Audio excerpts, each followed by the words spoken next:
श्रोते हो, आपल्याकडे एक प्रकरण असे, पूर्वी कंदील असायचे. कंदील कंदील जरा माना हलवा ना जरा. कंदील कंदील कंदील होते. त्याच्यापेक्षा अजून सोपं होतं. एक बॉटल असायची, कशाची, काचेची. तिच्या टोपणाला छिद्र पाडायचं, चिंदी काढायची, वर वात काढायची, लावली की रात्रभर चालायची. सकाळी आपण बुक्का तयार व्हायचा. असं केलं की बुक्का तयार व्हायचा. वेगळी कंपनी टाकायची गरज नसायची. नंतर नंतर मग कंदील आला. तर कंदील आला, मध्ये काच, खाली फाउंडेशन, त्याची टाकी रॉकेल ठेवण्याची, वरती हेड, डोकं त्याचं स्प्रिंग, त्याला टेन्शन असायचं, आणि कमी जास्ती करायला त्याला एक कॉक असायचं, बटन असायचं. जुन्या स्त्रिया हुशार होत्या, आताच्या वेड्यात असं मी म्हणत नाही. परंतु कंदील जर भडकला, वात त्याची, तर भरायचं रॉकेल, पण वातीची काजळी काढायची, वातीची, आणि मग त्याला खोबऱ्याच्या तेलाचं बोट लावायचं. कोणतं? म्हणजे ते भडकत नसायचं, चरचर करत नसायचं. हे काही शिकलेले नव्हत्या त्या. Chemistry, biology, physics, PC group तयार नव्हता. पण त्यांना काय लागत होतं ते घरात कळायचं. वेदमंत्र येत नव्हते, पण ग्रामीण भागातली माऊली कपाळभर कुंकू, हातभर चुडाना, अंगभर वस्त्र, डोक्यावरचा पदर, स्वयंपाकाला लागली की एवढी एवढी चांदकी करायची तिने. कणकीची म्हणा, ज्वारीच्या पिठाची, बाजरीच्या पिठाची किंवा तांदळाच्या पिठाची, एवढी तिची भावना बघा पवित्र आहे. हातात घ्यायची, तवावर करायची आणि अग्नीत टाकायची. म्हणजे काय? अग्नीला त्या आहुतीनं स्वाहाकार करत असायची. अग्नी प्रसन्न व्हायचा आणि घरात खाल्लेलं अन्न लोकांना पचायचं. ऊर्ध्वगामित्व आणि अधोगामित्व कळायचं. विप्रकुळातला ब्राह्मण जसा वैश्वदेव कर्म मंत्राने करतो, तसं मंत्र न म्हणता रामकृष्ण हरी म्हणत ही माऊली त्या अग्नीत आहुती समर्पित करायची आणि घरातल्या सगळ्यांचं आरोग्य उत्तम राहत असायचं. छोटे छोटे प्रकरण आहेत, पण मनपूर्वक तुम्ही सगळेजण ऐका. त्यांची काही PhD नव्हती, पण त्या क्रमानं सासूने केलं, सुनेने ऐकलं, काकीने केलं, पुतणीने ऐकलं, मामीने केलं, भाचीने ऐकलं. हा क्रम घरात चालू असायचा. आदरार्थी भावना होती. मुद्दा माझा इतकाच की कंदील आले आणि गव्हर्नमेंटने नियम काढला. शासनाचे काही काही नियम चांगले आहेत कोणत्याही, आणि काही काही वाईट आहेत. मी कोणत्याबद्दल म्हणत नाही, अनेक शासनाचे. काय? प्रौढ शिक्षणचा वर्ग आला. कोणता? प्रौढ. ग्रामीण भागात म्हणजे जे वयस्कर आहेत, 50, 55, 60, 70, 80 अशा म्हाताऱ्या आणि म्हातारे यांची शाळा रात्रीची, त्याचं नाव प्रौढ शिक्षण. मग ती शाळेच्या हॉलमध्ये, ग्रामपंचायतच्या जागेत, समाज मंदिरात, मारुती मंदिराच्या चाहोडीमध्ये असे ते क्लास चालायचे.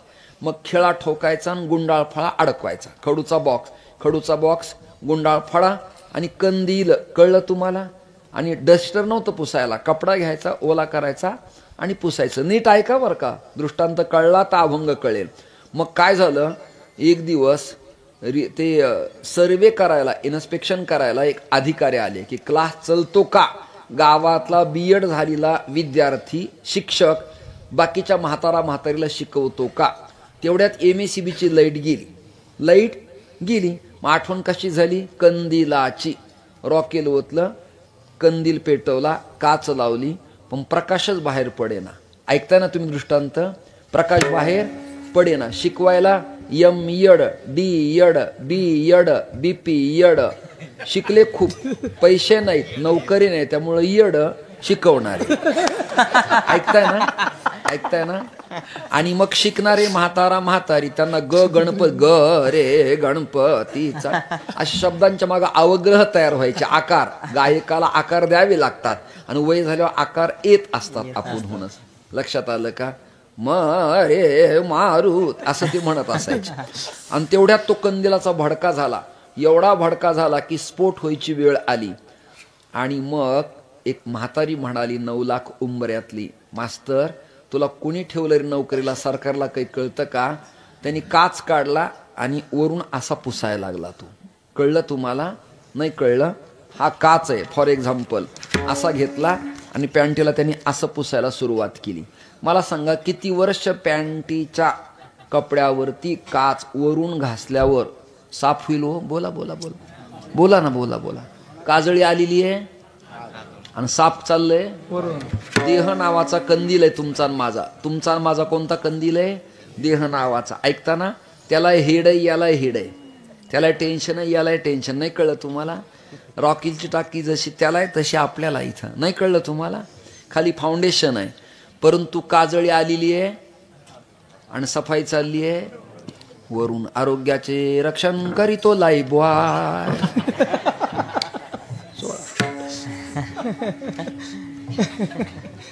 मग एक म्हातारी उठली ती म्हणाली, मास्तर तुला कळत नाही, इकडे.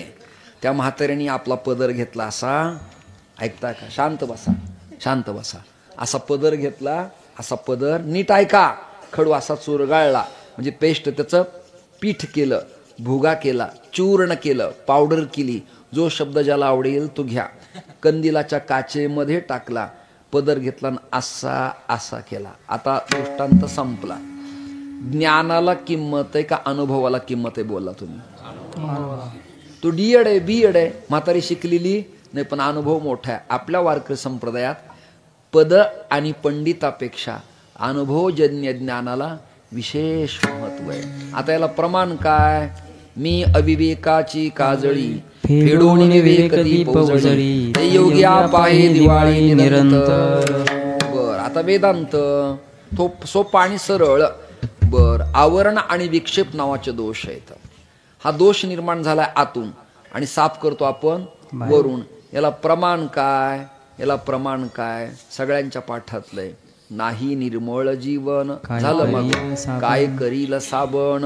तर साबण म्हणजे उपचार काय करतील असा त्याचा अर्थ आहे. त्या काळात MIDC नव्हती, लिक्विड केमिकल नव्हतं, साबणही नव्हती. शाडूची माती आणि रिठा कोटायचा आणि कपडे धुवायचे. विठ्ठल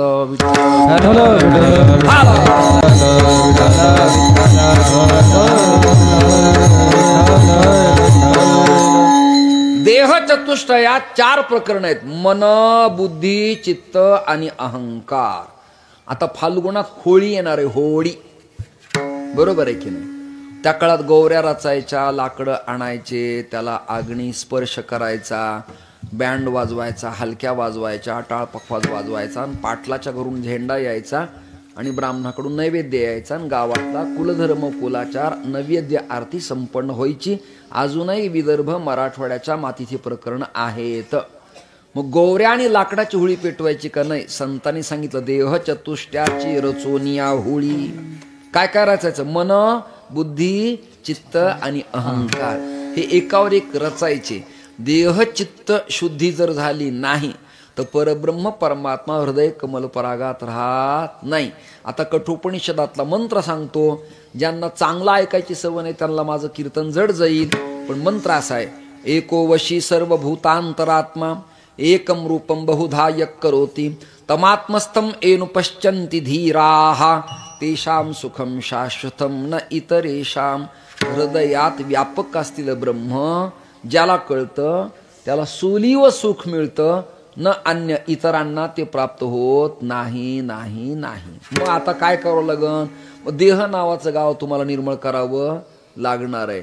मग सगळ्यात मोठा अडथळ कोणता आहे? तर अहंकार. वारकरी संताच्या लक्षात आलं आणि कीर्तन भजन जोरात झाले, पण शेवटी कोणाला जर घमेंड आली, माज आला, तर उतरवण्यासाठी नामदेवरायांची प्रार्थना आहे. कोणती? अहंकाराचा वारा न लागो राजा, अहंकाराचा वारा न लागो राजा, अहंकाराचा वारा न लागो राजा, अहंकाराचा वारा न लागो राजा, अहंकाराचा वारा न लागो राजा, अहंकाराचा वारा न लागो राजा, अहंकाराचा वारा न लागो राजा, अहंकाराचा वारा न लागो राजा. माझ्या विष्णुदासा भाविका, माझ्या विष्णुदासा वाटा, माझ्या विष्णुदासा भाविका माझ्या विष्णुदासा माझ्या विष्णुदासा भाविकाशी माझ्या विष्णुदासा भाविकाशी माझ्या विष्णुदासा